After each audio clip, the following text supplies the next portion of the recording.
clear to me that it was people like me that created these problems. In our faith, homosexuality was a sin. And the only way forward was for her to change. She clearly wasn't going to do that.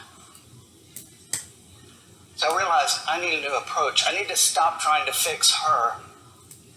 But this was not acceptance. You see, I hoped that without pressure from me, that she would be able to see her own brokenness. And she could find a way back to the happy, healthy young woman that I remembered. Instead, this quiet confidence emerged. And everything about her said, this is who I am, and it has nothing to do with you. I began to realize that if I were ever going to understand what was going on, I needed to focus on myself and not on my daughter. And I made a critical decision to deeply examine my own beliefs. I was no longer satisfied to just repeat the answers I'd been taught. I needed to know what I believed, and I needed to know why. Cat was my reason. Now, the Bible was our guide, and I brought my questions to it. And I was surprised at how little was there. Just a few verses scattered here and there throughout this huge book. Now, in my faith, homosexuality was a big deal, and I was confused. Why wasn't there more? Now, what little I found did seem to be against homosexuality. But as I dug just a little deeper, I began to see that these biblical passages had nothing to do with the questions I was asking.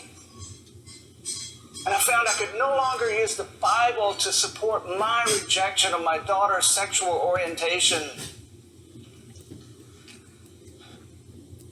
Now, this transition took a lot longer than it had to. And I have struggled to understand why. As much as I loved my daughter, why was it so hard for me to just simply accept her as she was? As I peeled back the layers, I began to see I too was seeking acceptance. In my faith community, I was very afraid of their rejection. I'd seen it over and over when people disagreed on some points of theology and then they were never seen or heard from again. Now that fear was like an anchor holding me back. But my love for Kat was greater than my fear. Now, as I've become more outspoken as an ally, for the most part, people in my faith community seem to have withdrawn to a polite silence. But not everyone. Not too long ago, someone told me that I had lowered my theology to meet my pain. This person had no idea how hard I fought to hold on to that theology. His comment made me angry. But it also helped me remember when I used to think like that. And it helped me remember my journey. And it left me with a question.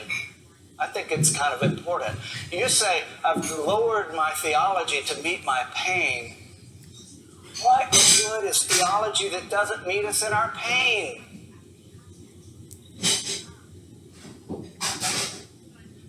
Somewhere along the way, someone asked me to explain to them when I chose to be a heterosexual. There are many things in life that I don't understand, but I know my own experience. And I was attracted to girls long before I knew anything about sexuality. I clearly remember when I was 5 years old, there was this little girl in my class.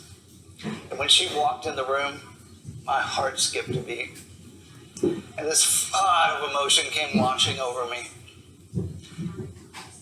Now, if someone had told me that that was unnatural or an abomination, it wouldn't have changed anything. It would have just added confusion and shame to the mix.